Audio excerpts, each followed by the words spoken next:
E aí, pessoal, boa noite. Hoje a gente vai conversar com o Nelson Felice daqui a pouco.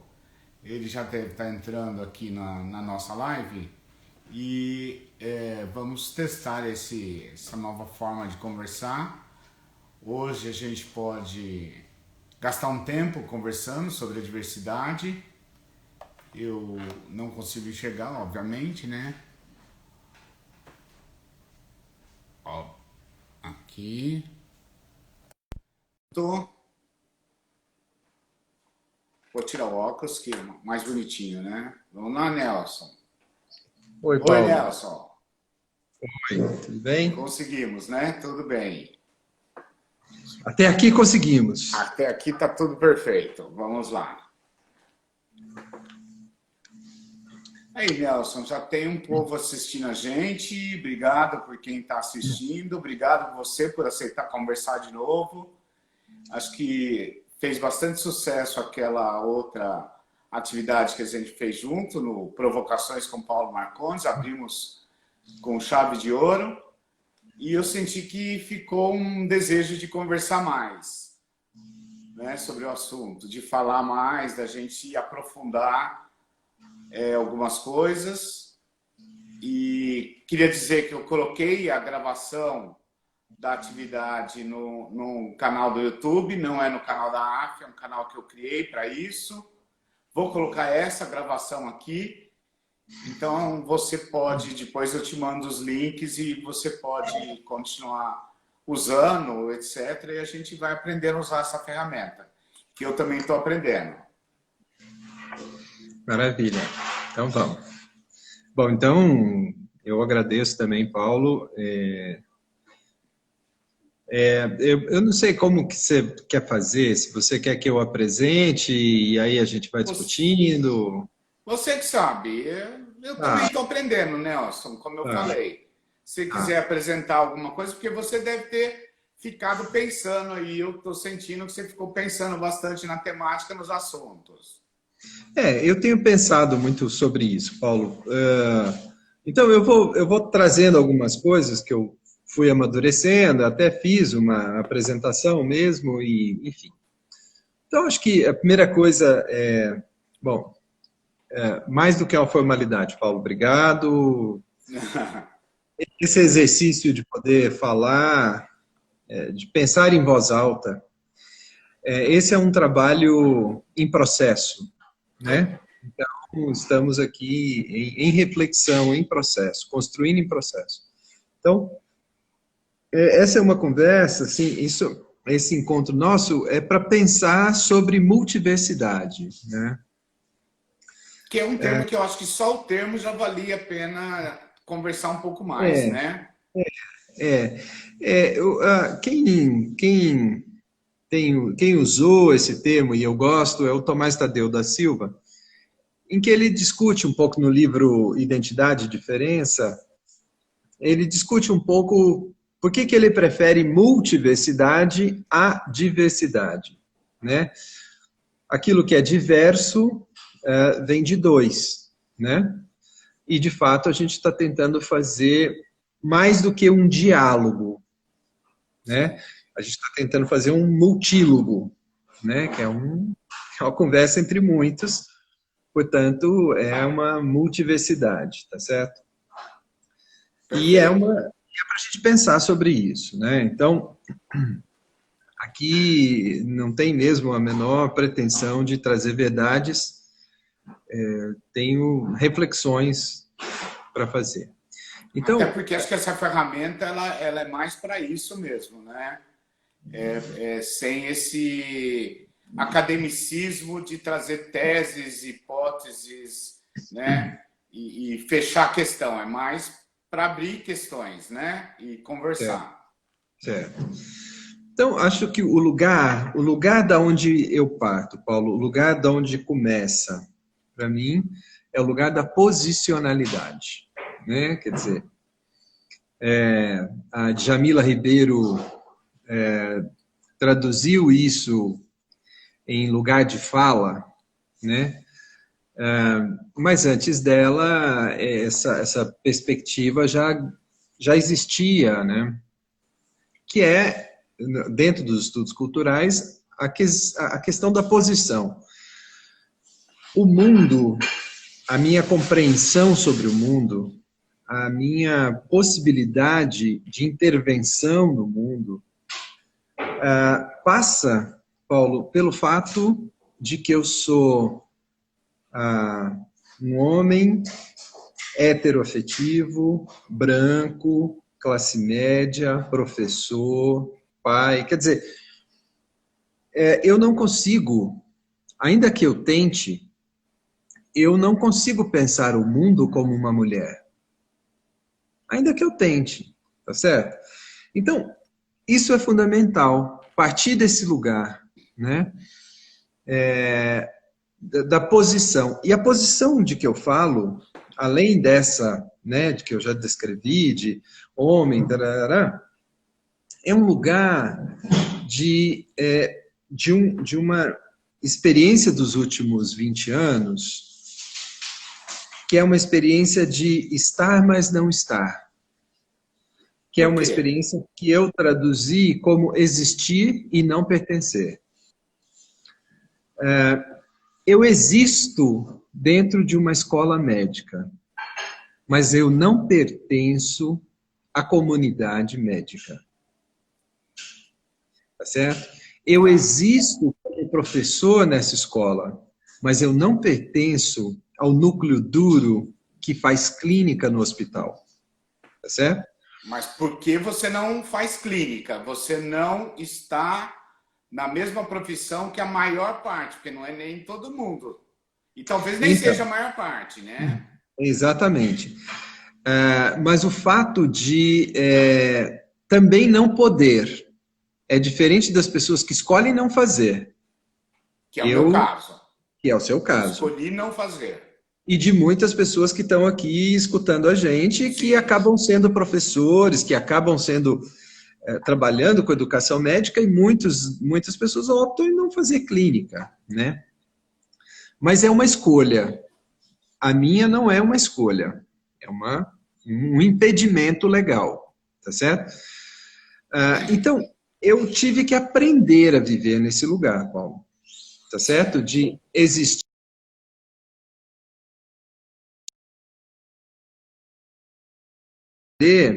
sem me sentir inferior, sem ter que fazer ações violentas para reafirmar a minha posição, sem ter que fazer um protecionismo e guerrilhas dentro da faculdade para garantir o meu espaço de sobrevivência, tá certo?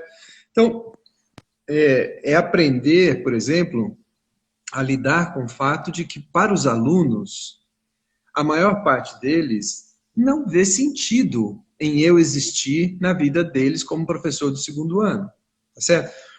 Então, ter que aprender com essa frustração. Verbalizarem isso, né? Lógico. Isso provavelmente. E muitas vezes... E às vezes muito mal educadamente, infelizmente. E violentamente, muitas vezes. Violentamente, é uma palavra melhor. De uma maneira destrutiva, né? Então, num certo sentido, para mim é muito importante que as pessoas entendam que a partir do momento em que eu identifiquei que eu existo e não pertenço, eu comecei a me tornar muito mais aberto e sensível para os outros corpos que também existem e não pertencem.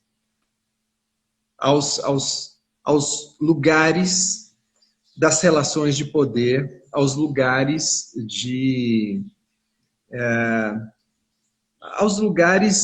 vocalização, aos lugares de construção de narrativas, tá certo? Eu fui me tornando muito mais sensível para esses corpos invisíveis, tá certo? Oi. Não sei se você permite que eu interrompa, mas assim, eu fico pensando, você está falando dos que existem e não pertencem nesse local, né? Nessa comunidade ou nessa sociedade. E existem aqueles que existem fora, mas não existem ali dentro também. Que esses têm sido muito falados hoje em dia. Exatamente, exatamente. Mas esse que Então, você está falando, eles não são falados, eles não são nem lembrados. É como eu vejo as pessoas agradecendo aos médicos, heróis da pandemia, sem agradecer os seguranças, o pessoal da limpeza, o pessoal administrativo, a própria enfermagem, né? É mais ou menos isso que você está falando, não é isso? exato, exato, exato. E porque eu estou falando a partir da minha posicionalidade, tá certo? Então, Tá. ali foi o lugar aonde eu experimentei existir e não pertencer. Agora, tem grupos na sociedade brasileira que existem e não pertencem. Muitos grupos, em diferentes situações. Então, na medida em que eu vivia essa situação dentro da faculdade e que eu sobrevivi, e isso, literalmente, né, o que não te mata te fortalece, né? Então, para mim, foi o alicerce de uma certa emancipação. Né? Então, assim, não só para sobreviver dentro desse lugar, em que eu não pertenço, mas eu existo, e achar meios e construir uma narrativa do meu corpo lá dentro, também como a possibilidade de começar a interagir com outros corpos que também existem lá dentro e não pertencem, e não se sentem pertencendo, tá certo? Bom, então, para mim, é importante que se entenda que eu parto desse lugar, eu falo desse lugar, tá certo? E cheio de privilégios, Paulo. Então, estamos aqui falando de privilégios, né? Quer dizer, eu tenho todos os privilégios da branquitude, e ainda pensando sobre essa conversa hoje, eu me lembrava, eu não tinha referência, eu não tinha relações, amigos, familiares dentro da Unicamp. Eu tive que fazer um caminho para entrar nesse lugar. Mas, no entanto, o meu avô, há mais de 100 anos atrás, se formou em odontologia.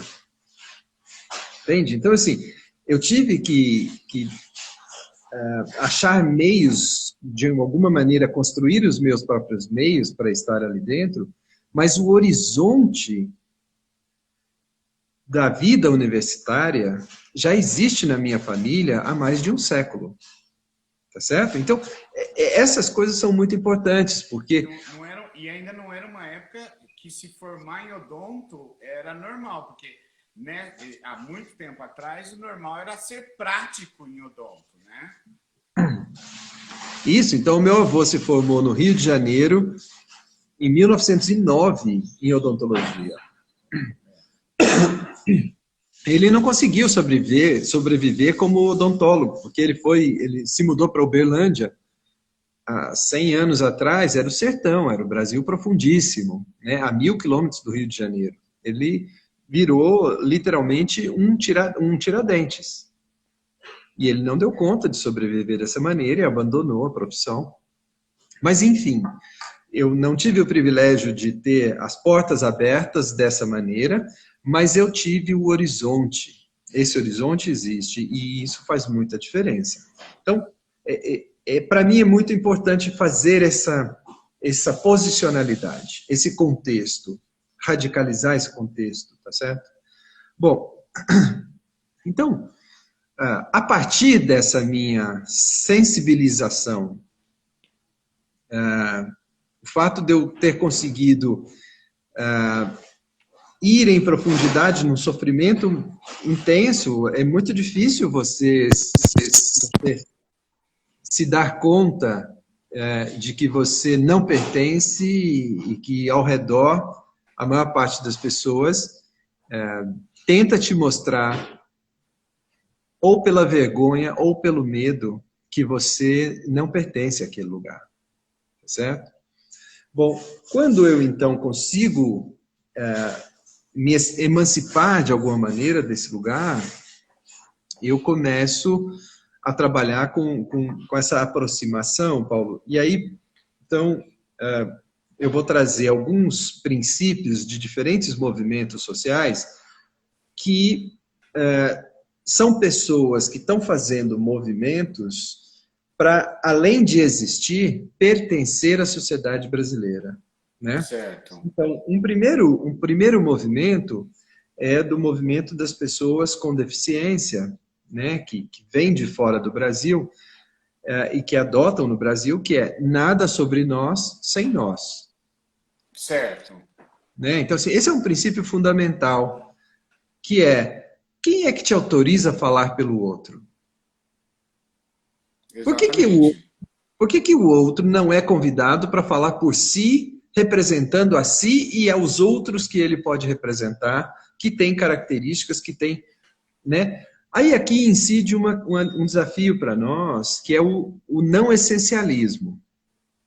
Então, só pode falar sobre deficiência pessoas que têm deficiência. Então, só pode falar sobre racismo pessoas que são negras. Só pode falar sobre gênero pessoas que são trans.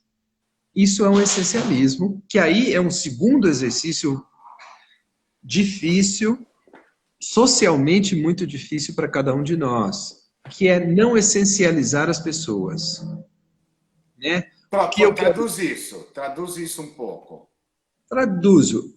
Existe socialmente, quando Bourdieu escreveu a reprodução social pela escola, e que ele, nos anos 60, estudou a escola como um meio de reprodução das desigualdades sociais, a afirmativa ali é praticamente determinante que o filho de um executivo vá ser executivo.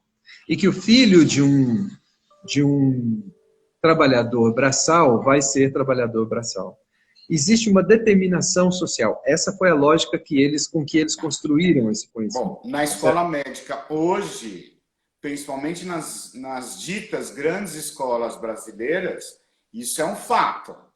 Você tem aí de 100 alunos, eu não lembro quando foi a última vez que a gente fez esse tipo de pergunta na FAMEMA, que a gente trabalhava, mas eu sei que na USP se faz normalmente. Deve dar aí pelo menos uns 50% de um dos dois pais ou os dois serem médicos, que essa é uma outra coisa muito comum na profissão, né? Um médico casar com outro, né? E isso é um condicionante muito forte, mas não é um determinante.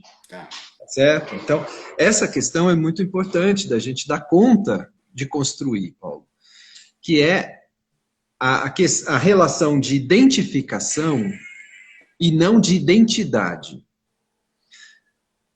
Quero dizer, não fixação das identidades, tá certo? Porque a identidade, ela vai mudando de acordo com o contexto, tá certo? Então, eu tenho identificações, mas eu não tenho identidade fixas. Se eu não tenho identidade fixas, eu vivo relações contingenciais, que dependem do contexto, dependem de vários outros elementos que condicionam aquele evento. Tá certo? E, portanto, eu não tenho uma essência. Né? Essa discussão é uma discussão muito cara ao movimento feminista. Sim. Quando Simone de Beauvoir escreveu "Eu não nasci mulher, eu me tornei mulher". Né? Então é isso, é esse exercício, né, de construção dessa identificação. Que também... Tem o movimento negro é muito forte nisso também, né? Exatamente, né? Então, essa é uma questão super importante quando eu vou trazendo. Então, eu tenho uma identificação com as pessoas que existem, mas não pertencem, tá certo? E que estão vocalizando e discutindo e trazendo as suas narrativas para existir também dentro dessa sociedade, tá certo? Então, mas sem essencialismo, não é existir de uma única forma, tá certo? É existir na diferença, porque senão a gente volta no mesmo lugar. A gente essencializa, quando a gente endurece esse essencialismo, a gente cria estereótipos. E aí a gente reproduz quase nos rótulos e estereótipos. Eu lembro muito de uma situação vivida por uma amiga nossa, que inclusive a gente tomou vinho junto na casa dela, e ela é negra, ela viveu uma situação onde o movimento negro desqualificava o que ela estava fazendo, porque ela tinha sido casada com um homem branco, então ela tinha matado a sua origem, ou desprezado a sua origem, e para mim isso é uma radicalização desse movimento, né? Então, são os muitos movimentos na diferença, né, Paulo? Que também é importante, né? Então, a Spivak, que é uma historiadora indiana, ela trabalhou com essa ideia de essencialismo estratégico, tá certo? As mulheres todas se unirem contra o patriarcalismo é importante e necessário. Esse é um essencialismo estratégico. Agora, as mulheres negras são muito diferentes das mulheres brancas na consequência das violências que elas sofrem, das desigualdades que elas sofrem, tá certo? As mulheres trans, e aí você vai, então, identificando muito mais diferenças do que semelhanças, Sim. Tá certo? Então, esse é o desafio do não essencialismo, tá? Então, quando as pessoas com deficiência trazem essa perspectiva, nada sobre nós sem nós, isso é uma síntese fundamental para a sociedade. Eu vou falar mais da sociedade brasileira, mas isso vem de fora do Brasil. Eles e elas dizendo, olha, quem tem que discutir as políticas de inclusão, quem tem que discutir, não adianta homens, porque aí é o lugar do poder. Quem é que vai construir as políticas públicas brasileiras? Em geral, são homens brancos, heteroafetivos, não deficientes, tá certo? Sim. E esses homens, em geral, na sua visão de mundo, não incluem as diferenças, tá certo? Então, esse foi um primeiro movimento, que ainda é um grande desafio para nós. Se você tiver um aluno cego na sua sala, se você tiver um aluno surdo, né? Pode um aluno cego estudar medicina? Pode um aluno surdo estudar medicina? A gente já teve um aluno com paralisia cerebral. Foi um caos essa discussão. Então, e aí não é uma questão resolvida, muito pelo contrário. Bom, um outro slogan que representa um outro movimento e que é bastante importante, que também vem de fora do Brasil, mas que tem muita presença na discussão brasileira, é o pessoal é político, né? Que é um outro slogan do movimento feminista, né? Em que o que se pretende claramente ao dizer político, não é dizer morador da polis. O político é aquele que está todo o tempo dentro de uma relação de poder. Então, todas as nossas relações são políticas o tempo inteiro. Tá certo? Então, o pessoal, as minhas ações, as minhas escolhas, elas são políticas. Sim. Porque elas estão associadas ao poder de fazer ou ao poder de não fazer, ao poder de deixar fazer ou ao poder de impedir que façam. Tá certo? Sim. Então, esse posicionamento é outro posicionamento fundamental, né? Então, da mesma maneira, né, nós continuamos vivendo uma sociedade que é assimétrica nas relações de poder. Então, responsabilizar cada pessoa como pessoalmente relacionada a uma relação de poder é fundamental para começar a discutir essa questão de existir e não pertencer. Então tá, se pessoal é político, então o fato de você existir e pertencer te deixa muito confortável dentro daquele grupo. O que você pode fazer, ou o que você faz, para tornar existente e pertencente aqueles que existem e não pertencem? Porque as suas ações também constroem não pertencimentos. Aí você está falando do seu posicionamento pessoal dentro dessa situação. E está falando dos seus colegas e das pessoas que vivem ali naquele ambiente. Você está falando dos dois, de todos os lados da questão, melhor dizendo.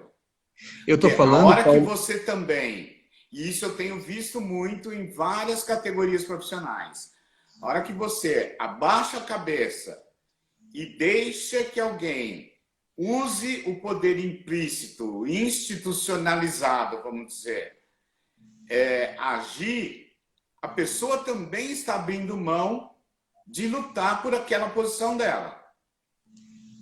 Consciente ou inconscientemente. Exato, exato. Que aí o que se soma a esse princípio do feminismo é a noção de sororidade, né? Que é mexeu com uma, mexeu com todas, né? Que é a questão da irmandade, né? Elas falam de soror, né? De irmãs, e daí a sororidade. Mexeu com uma, mexeu com todas, é nesse sentido, né? Quer dizer, a sua ação individual, o não fazer pode ser uma forma de expor outra mulher, outra pessoa ao sofrimento. Se você tem o poder para agir de maneira que você evite...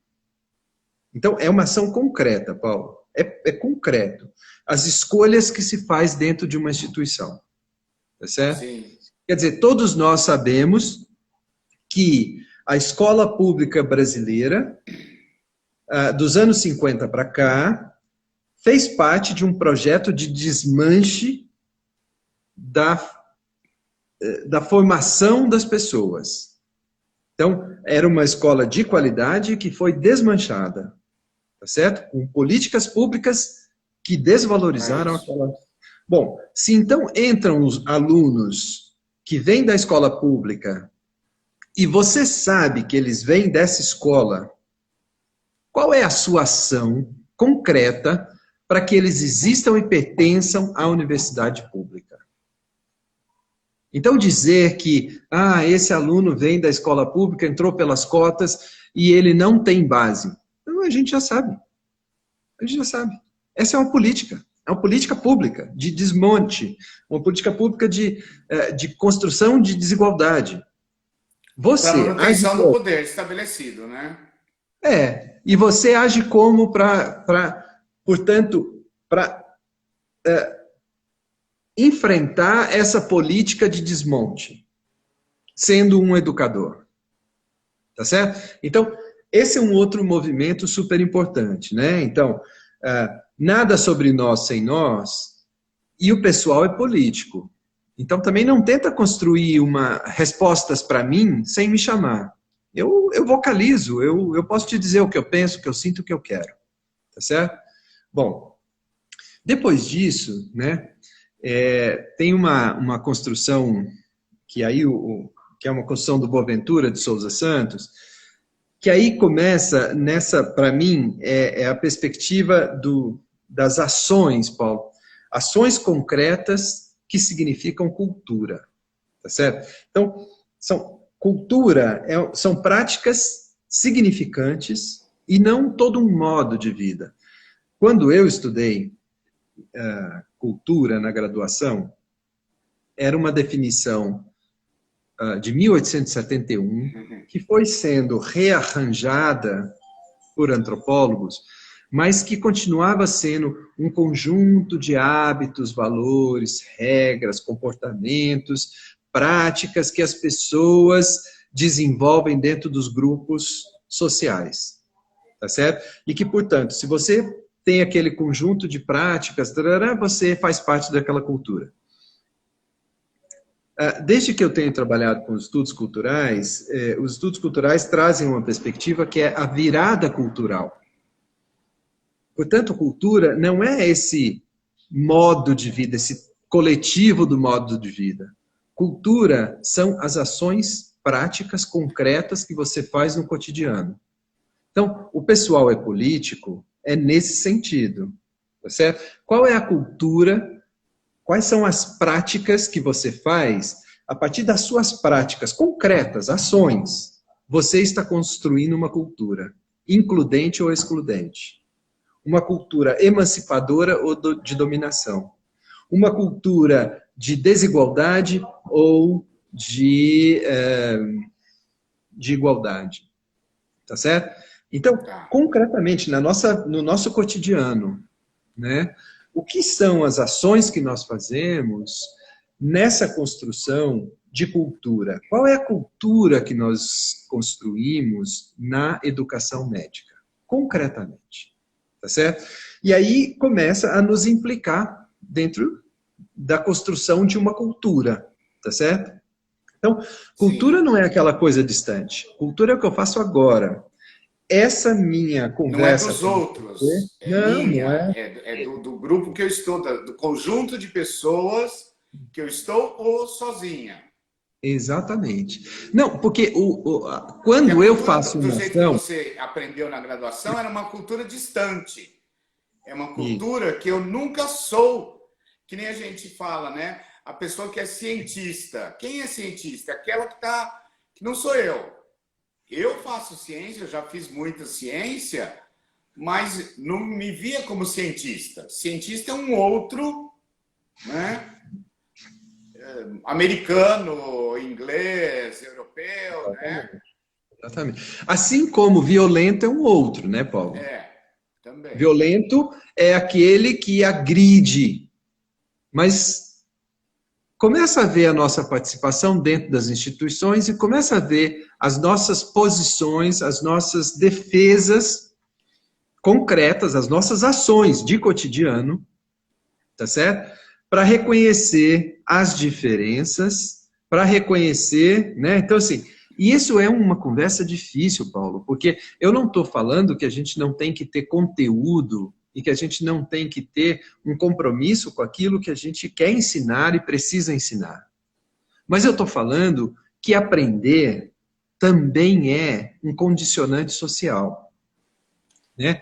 Então, assim, nós aprendemos a estudar porque a gente teve tempo para ficar horas estudando. Incentivo, espaço. Incentivo, pressão, docilização dos corpos, violência, punição, tudo isso faz parte, né? Mas a gente teve esse tempo e investimento, né? Por quê? Porque alguém podia cozinhar para a gente, alguém podia limpar a casa, alguém podia cuidar, Paulo. Eu tinha o tempo só para estudar.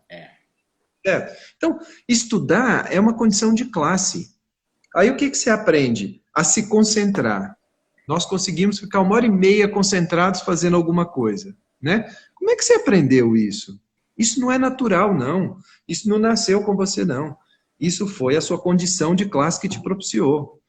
A capacidade de fazer prospecção, de pensar projetos futuros. Isso também é de condição de classe. Tá certo? Então, esses elementos... De sair da base da pirâmide de Maslow, né? De pensar só na minha sobrevivência, de pensar fora do concreto, né? Fora do almoço do dia seguinte, né? De manhã pensar no almoço, pensar numa coisa abstrata, também é fruto desse tempo, desse investimento. Exatamente. Então, nesse sentido, se implicar mesmo. Você já está implicado na construção de uma sociedade desigual, violenta. O que você faz? Né? Então, e essa é uma discussão que foi retardada no Brasil. Né? No mundo ela é retardada e no Brasil mais ainda. Tá certo? Sim. E aí, Então, eu vou passar direto aqui essa coisa do Boaventura, eu volto daqui a pouco, mas já que eu falei do Brasil, eu queria trazer um pouco o que eu falei na semana passada, e talvez não tenha ficado claro para as pessoas, que é a questão da dívida social. Tá certo? Suponha, Paulo, que eu tive esse horizonte há um século atrás, um ancestral meu frequentou a universidade e terminou um curso universitário. Então, esse é um horizonte societário, tá certo? Mas hoje, Paulo, se o governo decretar acabaram as universidades, acabou essa carreira de professor universitário. Você acha que eu sobrevivo quanto tempo sem o salário de professor? Mesmo com esse horizonte, tá certo? Até porque você, como um funcionário público, não tem o fundo de garantia, porque acreditou que teria uma aposentadoria integral no futuro, e também nunca se preocupou, como eu vejo o pessoal da área financeira, a ter um colchão, porque você nunca seria demitido, né? Ou numa raríssima situação. Né? Tem gente que faz 12 meses de despesa de colchão, né? Para caso seja demitido, ele tenha um dinheiro para sobreviver. Você não tem nenhuma dessas coisas, né? Por outro lado, né, Paulo? Não, por outro lado, também sempre tive salário de professor. Sim. Que nunca foi miserável, mas também nunca foi suficiente para criar esses colchões que no privado se cria. Tá certo? Mas, voltando aqui à nossa questão. Então, suponha, vamos fazer esse exercício imaginário. Acabou a carreira de professor. Acabou. Somos 3 milhões de desempregados, tá certo? Que vamos ter que viver com os nossos meios. E acabou, Paulo. Não tem outro lugar, tá certo? Esse exercício, né? Pega esse exercício e tenta pôr há 130 anos atrás, de uma população que não teve horizonte de inserção social, porque foi arrancado à força do seu país, trazido à força e mantido violentamente à força. Tá certo? E aí, essa população, em 1888, recebe, então, o benefício do Estado, o benefício do Império, tá certo? Na Lei 3.353, da Presidência da República, Casa Civil, da Subchefia de Assuntos Jurídicos, isso está publicado desse jeito, tá certo? E diz: a princesa imperial regente, em nome de Sua Majestade o Imperador, o senhor Dom Pedro II, faz saber a todos os súditos do Império que a Assembleia Geral decretou a ela e ela sancionou a lei seguinte, artigo 1º. É declarada extinta, desde a data desta lei, a escravidão no Brasil. Artigo 2º. Revogam-se as disposições em contrário. Manda, portanto, a todas as autoridades, a quem o conhecimento e execução da referida lei pertencer, que o cumpram, o façam cumprir e guardar tão inteiramente como nela se contém. Essa é a Lei Áurea, que foi de 13 de maio de 1878. Paulo, nesse momento, o governo do Estado brasileiro, que era império naquele momento, faz o seguinte: olha, acabou essa carreira e vocês agora vivam com os meios que vocês tiverem. E digo mais, vocês estão despejados da onde vocês viviam, vocês estão expulsos da onde viviam e não tem qualquer benefício do Estado para manter a sobrevivência de vocês. Ô Nelson, e um pouco pior, eu não sei o quanto isso é verdade, porque eu não fui atrás na época, mas eu tive um professor de história que ainda disse que alguém do governo, um visconde, um barão, mandou queimar todos os registros de vinda de escravo. E eles também tinham uma prática anterior que era separar as famílias. Exatamente. Então a gente chegava no mesmo navio, né? Aquele conjunto de pessoas, aquela sociedade que foi capturada no mesmo lugar, chegava no mesmo navio, mas era separado propositadamente para que a gente perdesse esse senso de cultura, de sociedade. Ótimo. E mais ainda, no momento da escravidão, todos os registros foram queimados, ou seja, além de ser despejado, além de mudar toda essa situação, eu não tinha contato com mais ninguém e não podia achar mais ninguém que eu tivesse no passado contato. Exatamente, exatamente. E abandonado completamente. Sim. Você foi arrancado da sua terra, trazido à força, mantido violentamente e agora você é abandonado. Então, desse ponto de vista é que se fala, né, do racismo individual, institucional e estrutural, né, da dívida social que nós temos, que o Estado brasileiro tem com as populações que ele diz que existem na sociedade brasileira, mas que não faz formas, não possibilita o pertencimento dessas populações. Tá certo? Então, aqui a gente junta, então, o movimento das pessoas com deficiência, pensa nas nossas instituições educacionais. Elas ainda são um estorvo e um problema, porque a gente não sabe o que fazer com elas lá dentro. Pensa nas relações de gênero dentro das nossas instituições. Quantos corpos diferentes desses corpos mais convencionais estão lá dentro? Quantos corpos gays, quantos corpos travestis também não estão lá? Pensa nos corpos negros, também não estão lá. Né?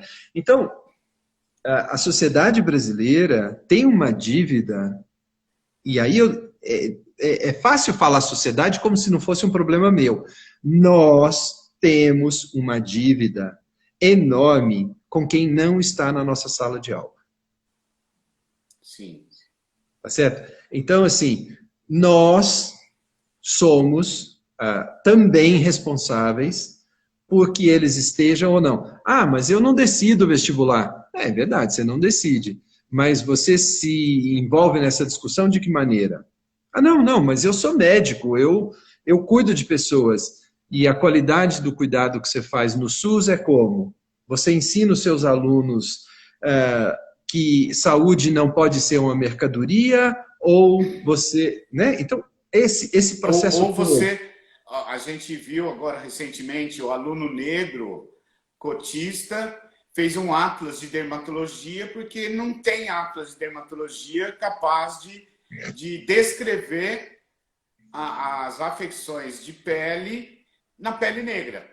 Exatamente, exatamente. E não é no Brasil, hein? É no mundo, pelo jeito.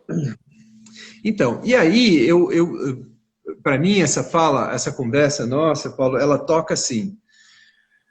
Eu não sou um homem com deficiência, tá certo? Estou me tornando surdo e cego eu sou há bastante tempo. Se não houvesse essa tecnologia óculos, minha carreira já tinha acabado.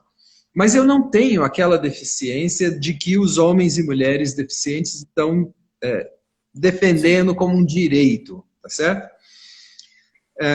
Eu não sou uma mulher numa sociedade patriarcal, tá certo?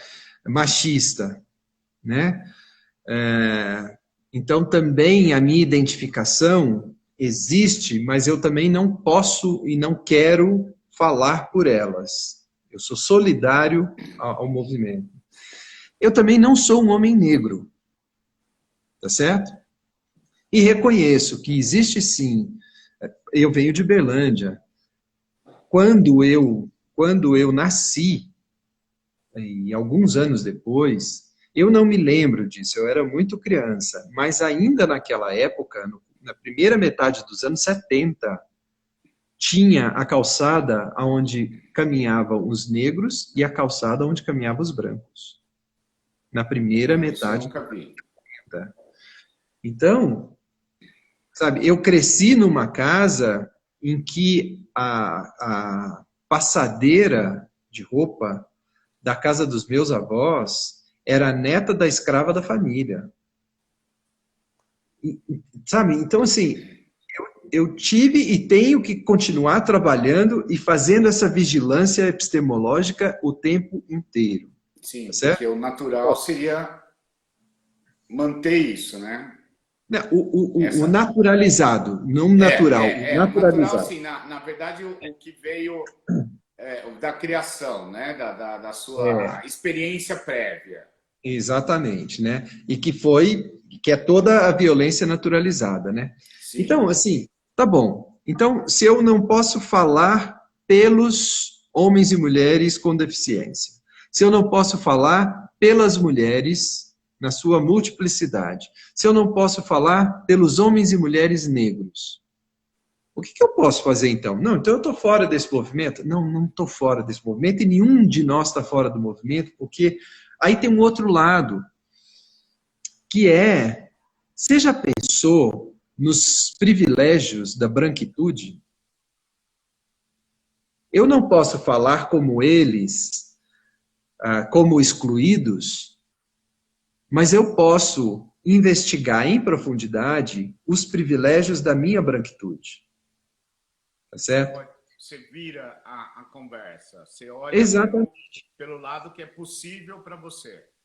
Exatamente. E aí tem vários textos sobre isso, discutindo a questão da branquitude, e tem um que eu gostei muito, ela chama Cláudia Rankine, é uma professora de literatura em Yale, é uma jamaicana, que é professora lá, e ela escreveu esse texto e foi traduzido para o português, e ela, então, conta que essa noção, essa expressão privilégio branco, né,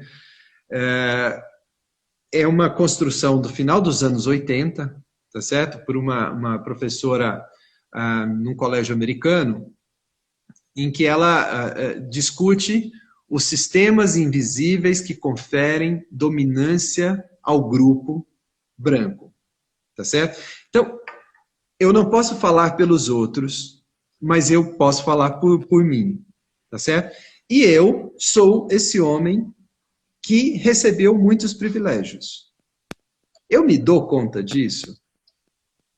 Então, eu volto isso para dentro de mim, né? E essa professora, a McIntosh, ela fez isso nos anos 80, né? E aí, o artigo que ela escreveu chama White Privilege and Male Privilege, né? A Personal Account of Coming to See Correspondence Through Work in Women's Studies. Né? Basicamente, ela está fazendo essa demarcação, né, de homem branco, tá certo? E o regime de privilégios dos homens brancos nas relações de trabalho, tá certo? E aí ela listou 46 formas de privilégio, Paulo. E entre essas formas, né, ela chama atenção, peraí, deixa eu só mudar aqui uma coisa que tá... Enquanto você muda aí, eu queria É, só dizer para quem está assistindo, quem for assistir, que eu vou colocar isso gravado num site no YouTube. Tem a gravação original do nosso encontro. Tem um grupo de Telegram que está discutindo isso. Então, pode entrar em contato. E, Nelson, a gente tem 10 minutos para conversar, porque o Instagram corta em 1 hora essa conversa. Tá. Então, eu vou só finalizar para você ver, então, o quanto, né, é um grande desafio que se coloca para todos nós, né? De não falar pelos outros, mas de se ver dentro, né? Então, quando a Macintosh faz essa lista dos privilégios, ela diz assim: eu posso falar em público para um grupo de homens poderosos sem que minha raça seja posta em julgamento. Ninguém fala o Nelson, aquele branco. Não, não se fala isso. O Nelson é um homem branco. Não, não se fala isso. Isso não está em questão. Isso é privilégio. Eu posso ir bem numa situação desafiadora sem que digam que eu sou um orgulho para a minha raça. As pessoas até falam isso de mim. É um sociólogo na medicina. Eu até sou um orgulho. Assim, a espécie rara ali, né? Sim, mas para mostrar que você também está ferindo uma regra de poder. Exatamente. Você é bom, que eles me fazem, de ser sociólogo. Eu tenho a concessão de estar ali. Isso. Entendeu? Agora, não falam aquele homem negro, né? Tá certo? Então, isso também é privilégio. Após a maioria das reuniões de organizações das quais participo, posso ir para casa sentindo que, de certa forma, estou integrado, em vez de isolado, deslocado, em minoria, ignorado, mantido à distância ou temido. Tá certo? Desde que eu me emancipei do deslocamento, eu não me sinto mais ameaçado. Isso é privilégio, tá certo? Se meu dia, semana ou ano não foi bem, eu não preciso me perguntar se cada episódio ou situação negativa tem tons raciais. Será que eu não fui bem porque eu sofri um racismo, uma ação de racismo, de perseguição? Isso também não está na minha cabeça, né? Não sei muito bem porque, aí é a Cláudia Rankine falando, eu não sei por que a Macintosh elencou 46 motivos. E aí a Rankine fala, porque cada um dos nossos alunos, se a eles for aberta a palavra, eles dirão outros motivos para apontar o privilégio da branquitude, tá certo? E aí, para encerrar, então, né? Não, tem tempo ainda, tem 8 minutos. Mas aí a gente, assim, eu posso recusar os estereótipos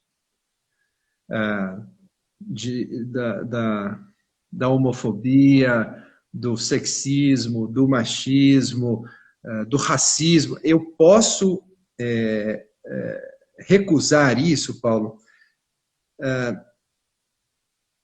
sendo eu um homem branco, tá certo? E interagindo com esses estereótipos.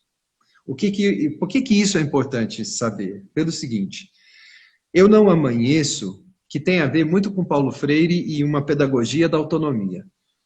Eu não amanheço, olho no espelho e falo, agora eu sou autônomo. Agora eu tomo todas as decisões com muita autonomia. Não é assim que a gente funciona. E autonomia é relacional. Tá certo? Quer dizer, eu não tenho medo de dizer que eu opero com preconceitos. O que me torna melhor é saber que eu tenho a capacidade de colocar no lugar de um preconceito a crítica sobre o preconceito. E isso é uma construção individual e social. Tá certo? Então, eu convivo, eu sou um homem branco dentro de uma instituição, eu tenho muitos poderes. Tá certo? Mesmo que eu exista e não pertença, eu continuo cheio de privilégios. Tá certo? Então, eu continuo dentro dessa estrutura de poder. Agora, o que eu faço no meu cotidiano? Eu reproduzo preconceitos ou eu tento fazer a crítica aos preconceitos?